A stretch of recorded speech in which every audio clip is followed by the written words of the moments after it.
Բարև ձեզ։ Մասնական տեղամասը, հա, ոնց որ Պարավազինյան։ Չէ, հերթ էր։ Հա, դե ծառավարտի օրինակ այնքան ցնցող է։ Ես թվում եմ սկսել Հավատացեք ստեղ նույնն էր։ Պարոն Ղազինյան, հանուն ինչպիսի Հայաստանի կատարեցիք քվեարկությունը եւ եթե կարելի է խնդրեմ անդրադառնալ դատախազության միջնորդությանը կենտրոնական դրական հանձնաժողովին ձեր նկատմամբ հանրային քրեական հետապնդում սկսելու վերաբերյալ։ Քվեարկել եմ հանուն ուժեղ Հայաստանի, արժանապատիվ Հայաստանի, քննարկել եմ Հայաստանի, որտեղ լինելու է երկարատև խաղաղություն եւ ոչ միայն տարածաշրջանի, այլև աշխարհի լավագույն իր փոքրության մեջ աշխարհի լավագույն երկրներից մեկը։ Ինչ վերաբերում է դատախազության հաղորդագրությանը,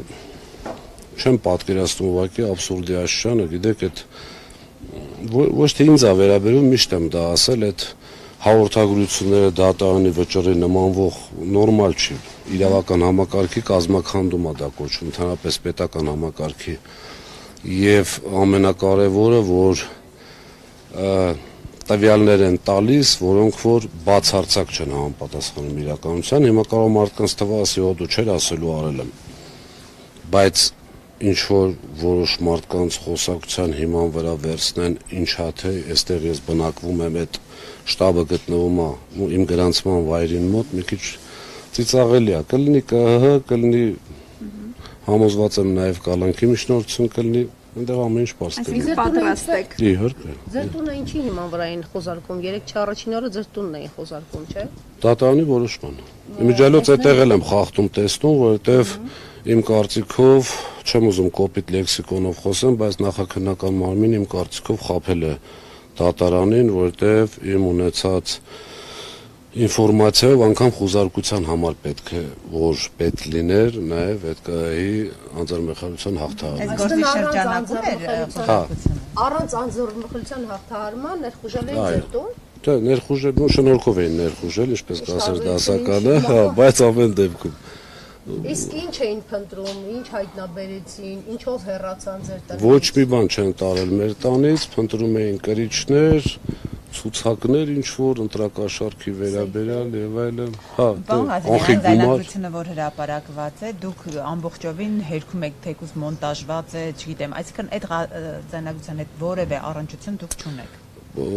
Գիտեք, մարդիկ շատ դեպքերում փորձում են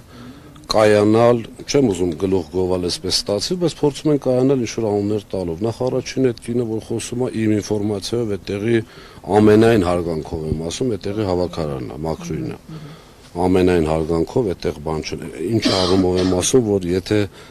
երևի 3-4 անգամ եմ եղել այդ շտաբում, չեմ կարծում, որ Մաքրույն պետք է, եթե անգամ տեսականորեն պատկերացնենք իրենք ճիշտ են, Մաքրույն դժվար չէ։ Մի քիչ բացատրեք, ինչի մասին է խոսքը։ Խոսքը գնում է, կարող նախ չնայած իրենք ասել են, դա այդ ձայնագրության մասին խոսեմ։ Ձայնագրության մասին խոսեմ, իբրև թե ես բերել եմ, տվել եմ 1.400.000 դրամ, ասել եմ դա կաշառքի փող է։ Լավա հետևից չեն ասում։ Այո, լավա չեն ասում, որ ասել եմ հանգարց ուրիշ բանի վրա չծախսեք, էս մաքուր կաշառքի փող է, էլի մի քիչ աբսուրդ է, էլի։ Հետո գիտեք ինչ կա, Երևան քաղաքի պատասխանատուն եմ 470-ի կարգի տեղամաս կա Երևան քաղաքում, ամենտեղ եղել եմ վերջի ամիսների ընթացքում եւ անընդհատ։ Եվ երկրորդը, եթե գաղտնը լսել են, ես էլ այդտեղ եղել եմ, ապա ինչու չեն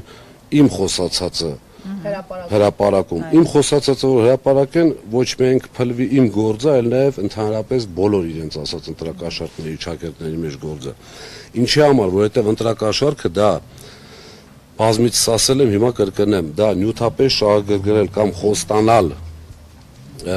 պոտենցիալ ընտրողին, ակնկալելով կամ պահանջելով նրա ձայնը։ Հիմա այդտեղ խոսում են, չգիտեմ, 100.000, 200.000, իմիջիալոց ձայնագրության մեջ էլ անգամ այնտեղ մարդիկ ասում են, չէ, աշխատավարձը ստացար, աշխատավարձը եւ այլ եւ այլ։ Ուզում ասեմ, աշխատավարձը ընտրակաշառք են համարել, այսինքն վերջին ընդհանրապես ընտրակաշառք որպես այդպիսին երբևէ այս ժամանակահատվածի ընթացքում կոնկրետ մեր ուժի հետ կապված չի հայտնաբերվել, այսինքն չի եղել մարդ, որ գա ասի ինձ տվեցին X գումար, ասեցին կգնաս ձայնդ կտաս։ Այ երբ որ հիմա հարցնեն ասեն Իսկ ինչ է իրանում դու այդ շտաբում։ Մարդը, որ ասի տրեյնինգների եմ մասնակցել, ծրագրերն եմ այսպես ուսումնասիրել, գնացել եմ մարդկանց ներկայացրել եմ շտաբ, մարդիկ են մտնում, վերջնաշով կուսակցության շտաբա։ Մարդիկ են մտնում, բացատրում են ծրագրերը, իրենց ուզող հարցերին են պատասխանում, դա կստացվի աշխատանք, չէ՞։ Հենց որ դա ստացվում աշխատանք, արդեն ընտրակաշառքը չի ստացվում։ Դրա համար, այո, դրա համար քննիչը բնականաբար այդ հարցը ոչ կտա, ոչ իրեն դա հետաքրքիր է, եւ ամենակարևորը վերցնել, չեմ ուզում այսպես մի քիչ հումորով նայենք սրան, ստացվում է, որ մի ձայնի համար պետքա, չգիտեմ, ինչ որ 100,000 են ասում, 200,000 են ասում, մի խոսքով ծայրից ծայր աբսուրդ։ Պարոն Ղազարյան, բայց տեսեք համատարած մասսայական խուզարկություններ, ձերբակալություն վերջին օրերին, երբ որ ընտրություն են մոտենում։ Սա ինչի համար, այսինքն վերջին օրերին թողել են, որ ինչի համար, որովհետև եթե այդ ձայնագրություններ իրենք ունեին, վաղուց ունեին, այս վերջին օրերին ինչ են այդպես համատարած մասսայական խուզարկություններ։ Ես համոզված եմ, որ իշխանությունը սա սրտանց չի անում։ Յուրաքանչյուր իշխանության համար, անգամ բռնապետական ինքը շատ ճիշտ կհամարի, որ տենց անցնցում գնա դրան, բայց հաշվի առնելով իրենց զեկուցված թվերը, հաշվի առնելով մեր հանրապետության հրապարակի հանրահավաքը, որը միանշանակ իրենցից շատ էր, հաշվի առնելով բեմը որտեղ էր դրված, հաշվի առնելով այդ վարչական ռեսուրսը դուք էլ բացահայտել եք, շատ շնորհակալ ենք ձեզ դրա համար եւ եթե անգամ մենք իշխանության գանք, Աստված մի արածի օգտագործենք, մերն էլ բացահայտեք, չնայած չի լինի այդպիսի բան, այդ չափիչ, այսպես ասած, գործողությունները կատարելուց հետո հասկանում եմ, որ ուղղակի տարբերակ չունեն։ Այդ բaragայում ուժերը թույլատնելու համար են, իհարկե համակարգված աշխատանքի բուն ընտրության օրոք։ Երկու խնդիր են լուծում, առաջինը կազմաքանդ են, այսպես ասած, մեր նախընտրական շտաբերը, հիմնականում, եթե զգում եք, այսպես պատասխանատուներին են ձերբակալում եւ երկրորդը կողքիններն էլ վախեցնեն, որ ասեն, վայ ինչ, հենց հիմա տեսնում եք, մասնակցության աճը Գյուղացիա ստացվեց, որ ամենտեղ անձիկ են շրջապատել ուրեմն ուժեղ Հայաստանի կուսակցությունների գրասենյակը, հա։ ամենտեղ այսօր միջև երեկոյան ընտրատեղամասերի ավարտը կարծում եմ նաեւ հետո լինելու է, ուղղակի ես դիմում եմ մեր հայրենակիցներին բացարձակ չվախենալ եւ ոչ իրենց հպարտությամբ, բայց ես հպարտ եմ, որ տեսնում եմ այս մասնակցությունը։ Ղազարյան, բայց այս ամենը հաշվի առնելով, հա, ուժեղ Հայաստանի հաղթանակի դեպքում պատկերացնում եք ինչ է սպասվելու, օրինակ ձեզ։ Աշխատանքի առումով։ Չէ, նկատի ունեմ հենց իշխանությունների կողմից, որոնք չանցնեն եւ հաղթի ուժեղ Հայաստանը։ Եվ ինչ պետք է անեն։ Չէ, գոնե մի անգամ իր խոսքը կպայի, թե չէ, այս 8 տարվա մեջ, մի անգամ։ Եթե չպայի, գնդակահար եք պատի։ Չէ, սենց ասեմ, շատ լավ հասկանում եմ, որ նախ չունենք այդպիսի գնդակահարության հոդված մեկ, երկրորդը ուժեղ Հայաստան իր առաջնորդով գնդակահարող չի, դաստիարակող է, ցիվիլ, սահմանադրական մեթոդներով, եւ երրորդը նաեւ շատ լավ հասկանում է, որ չի կարող ուղղակի, գիտեք, ես չեմ ուզում այլ ուժերի փնով եմ կամ ինչ-որ բան ասեմ, ամենայն հարգանքով, մեր հետ մի քիչ ուրիշ է։ Դուք վստահ եք, որ հաղթող ամեն դեպքում դուք եք լինելու։ Այո։ Միասնական ուժերով թե առանց։ Քանի ժողովրդի քվեն վերջնական այսպես պարզ չի դարձել, ես ունեմ համոզմունք, որ միայնակ ենք հաղթել։ Ինչու է Գյումրին այսպես շատ կենտրոնացված ուշադրության կենտրոնում։ Թիրախ ասելը մի քիչ մեղմ է։ Հատուկ ֆիքսվածություն կա Գյումրու վրա եւ լուսաբացին 32 հոգու։ Ես ասում եմ սա 11-ի ժամը 11-ի դրությամբ, այս պահին չգիտեմ։ 32 հոգու ձերբակալելը եւ այսպես հենց Գյումրին թիրախավորել է։ Ի վերջո Գյումրին այլ գլխատված է, չունի քաղաքապետ։ Ինչով եք սա պայմանավորում, ինչու հենց Գյումրին։ Երկու անգամանքով, առաջինը այսպես դաղված են Գյումրիից, հաշվի առնելով, որ մի անգամ մեր թասիբով գյումրեցիները ցույց տվեցին իրենց կամքը եւ միջև վերջ դեր կանգնեցին, համոզված եմ նաեւ ամբողջ Հայաստանն այս անգամ դա անելու եւ եկեղեցու վրա գրոհը, որը բնականաբար։ Հա, եւ երկրորդը էլի նույն սցենարն է աշխատում, այսինքն չափել են, իրեն զեկուցվել է, որ Գյումրիում հայտարարակ պարտություն է սկրելու եւ անցել է, դուք մենակ ձերբակալություններն եք նայում, մենք բազմաթիվ, երևի չգիտեմ, արդեն հարյուրավոր անգամ հազարավոր բողոքներ ենք ստանում, տարբեր տեսակի կուտակումներից, իրենց մեքենաները տեղ կանգնացնելուց, այսպես հուշող։ Մեղրի քաղաքապետն այսօր առավոտից հսկում։ Ոչ միայն։ Սերգեյ Բագրատյան ԿՊ-ի ընտրատարածքից չի հեռանում ԿՊ թեկնածուի հետ։ Դե գիտեք ինչ, հիմա վերջին հաշվով անգամ դա չի օգնելու իհարկե, բայց իշխանական ռեսուրսը օգտագործել եւ այդ ուղղորդողների բանակը, այսպես ասած, տարբեր տեղամասերի մոտ ես այսօր պատտվել եմ մի քանի տեղ, ինձ տեսնում են ճիշտ ասած, տենց արագ ծրվում են, հասկանալով, որ ուժեղ Հայաստանը վտանգ է։ Իհարկե վտանգ է։ Ուժեղ Հայաստանը վտանգ է բոլոր ոչ հայերին, վտանգ է բոլոր ոչ հայրենասերներին, վտանգ է բոլոր ոչ օրենքով գործողներին, բայց ամեն դեպքում այս ամբողջ այսպիսի ռեսուրս, գիտեք, որ բոլոր ժամանակներում հնարավոր են ինչ-որ բաներ եղած լինեն, ապացուցված, չապացուցված, բայց սենց բան, անկեղծ ձեզ ասում եմ, ես չեմ պատկերացնում ուղղակի ռեպրեսիայի այս չափաբաժինը։ Չի եղել, դուք էլ ինչքան ընտրություն լուսաբանացել եք, որ ասենք լավ, ընտրություններից հետո եղել են ինչ-որ դեպքեր, մինչև 100 ձերբակալված, հետո բաց են թողել միշտ, բայց նախընտրական շրջան ու ոչ մեկ այդ հարցին չի պատասխանում։ Հենց հիմա այդ գործ հարուցողն ու քննիչներին այդքան չեմ մեղադրում, չնայած մեղադրում են, որ կատարում են, բայց որոշողները լավ մեկը դուրս գա ուղիղ եթեր այդ նախաքննական մարմնի ղեկավարներից, մեկը մի հատ ընտրակաշարքի հասկացությունը կարդա, ուղղակի չկա այդպիսի բան։ Ընդհանրապես եթե օրինակ տեսականորեն պատկերացնենք, իրենք ասեին, որ ուժեղ Հայաստանը ունի չգրանցված աշխատող, դա ոչ մի բան չէր տա, չէ՞ մարդիկ կասեն, հա դե հիմա ինչ որ միտեղ որոշել են չգրանցել։ Էն էլ մենք չէ, ներքևի օղակներ, այսպես ասած թվերում, չնայած Կարապետյանը այդպիսի բան չունի։ Ձեզ համար որպես քաղաքացի 21-ի ընտրությունները եւ այսօր ինչ է փոխվել, ինչով է պայմանավորված ընտրողների այսպիսի ակտիվությունը։ Հիմա ես չեմ ուզում 21-ին անդրադառնամ հաշվի առնելով, որ քաղաքացի եւ ընտրող ենք հարցը, որպես քաղաքացի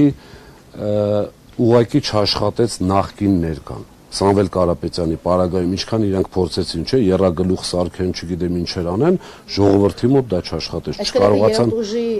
կոնտեքստում ալտերնատիվ, այո, ալտերնատիվ ուժեղ հեղինակություն վայելող բարերարի, շփեք ժամանակին ասում են ինչի Սամվել Կարապետյանը ինչ արել։ Մենք այդ բուկլետները տպեցինք, իմիջիայլոց Կարապետյանը այսպես զորով է համաձայնվել այդ բուկլետների տարբերակին, իր խոսալը դրա մասին բացառեց, այսպես օրինակներով, բուկլետներով տպեցինք, դա լրացրեցին։ Դավիթ Տոնոյանն էլ զորով բերանից հանեց բանակի օգնության մասին։ Դե Դավիթ Տոնոյանը հանեց ընդամենը մի քանի տոկոսը, մենք շատ լավ գիտենք ինչա կատարվում։ Այո, պետական գաղտնիք է։ Հիմա սրանք ստիպում են ասում են ինչ է սարի, ինչ է սարի, հանկարծ Սամվել Կարապետյանն ասի ինչ է սարի, ասեն պետական գաղտնիք է հրապարակում, բայց համոզված եղեք։ Ես էլ ինձ էլ ճիշտ ասած այդպես մանրամասնորեն չի ասել ինչա, բայց մոտավորապես կռահում եմ, եթե Բաքուն որոշել է այդպիսի մարդու, որի հետ պետք է որ լավ լինել, ինքը փորձեր լավ լինել, իհարկե, հետախուզում հայտարարել, վերջին հաշվով մեր ժողովուրդը շատ խելոք ժողովուրդ է, շատ էլ որոշ ժամանակ մոլորված է եղել, այսպես ասած կամ Գրիգորյանի գլխի համար էլ միլիոններ էին տալիս, բայց նրանց ստորացրեցին, ընկալումների մեջ ձևավորել էին Տուշոնկա գողացող։ Ես ունեցել եմ շատ լավ հարաբերություններ Մանվել Գրիգորյանի հետ, բոլորը լավ գիտեն Տուշոնկա շոուն ինչ է եղել եւ ոնց է կազմակերպել, այսինքն հերոսները պետքա գնան մահանան եւ հետո նոր իր բոլոր թերություններով հանդերձ, բայց ամեն դեպքում արել է, չէ՞։ Պարոն Ղազանյան, դուք նշեցիք, որ համատարած ռեպրեսիաներ են եւ այսպեսի բան աննախադեպ է, չի եղել։ Ամեն դեպքում, եթե իշխանությունը այո գնա ամեն քայլի պահելու իր իշխանությունը, դուք պատրաստ եք դուրս գալ եւ պաշտպանել փողոց, պաշտպանել ձեր ձայները, քաղաքացու քվեները։ Եկեք Հասարակություն կհաջողվի Փաշինյանին լրացնել, հա, ընդդիմախոսներին։ Եկեք օրինակներով խոսենք։ Սամվել Կարապետյանը որ պահին ուզեր, չէ՞ ինքն էլ է ասել, որ պահին ուզեր դուրս էր գալու հեծը ներողություններով, ես անգամ առանց իմանալու կոնկրետ դա ենթադրել եմ։ Նարեկ Կարապետյանը անընդհատ հեսաբռնելու ենք այս քրեական գործը, մյուսը մի սանտիմետր հետ քայլ չկա։ Մեր ընդհանրապես ուժի բոլոր իմ օրինակը բերեմ։ Հիմա 3 հայտարարել են, թվում է թե ես պետք է, չգիտեմ, հագնվեմ, միջև տեսնեմ կրում ենք կամ ինչ ենք, իհարկե հաղթում ենք, բայց ամեն դեպքում չկա այդպիսի բան, իրենք էլ են շատ լավ հասկանում, որ մեզնից ոչ ոք Կարապետյանի գլխավորությամբ կես քայլ հետ չեն դնելու։ Իսկ դա իրենց համար շատ մեծ խնդրեմ է, հավատացած եղեք։ Մենք ամեն մի քվեն ատամներով պահելու ենք, մենք գործելու ենք սահմանադրության շրջանակներում, իրենք ինչ կանեն համոզված չեմ։ Ես անգամ ունեմ կասկածներ, որ միջև ընտրություններ եւ առավել եւս ընտրություններից հետո փորձելու են ինչ որ պարտվելու դեպքում բախումներ մյուս, բայց մենք չենք անի դա, բայց պատրաստ ենք ամեն ինչ։ Փաշինյանի սիրտը մարտի 1 է ուզում։ Դե հաշվի առնելով, որ այդ խոսույթը, այդ պրովոկացիաները, այդ ամեն ինչը չեմ կարող ասել մարտի 1 չմեղադրեն ասեն զոհերի հետ կապված, բայց այդպիսի մի բան համոզված եմ ուզում եմ։ Իզուկի վիճակի է լինելու այդ քաոսը Միանշանակ այստեղ կապ չունի։ Հիմա տեսեք, այսպես Ժայիները ձեր կարծիքով քվեարկության արդյունքներից ելնելով արագ միանշանակ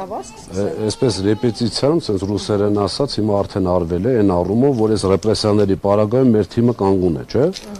Բնականաբար նաև հետընտրական, եթե Աստված չանի իհարկե, ճիշտ էլ չի, թող պարտվողը այսպես իր խոստումը պայի թողնի գնա։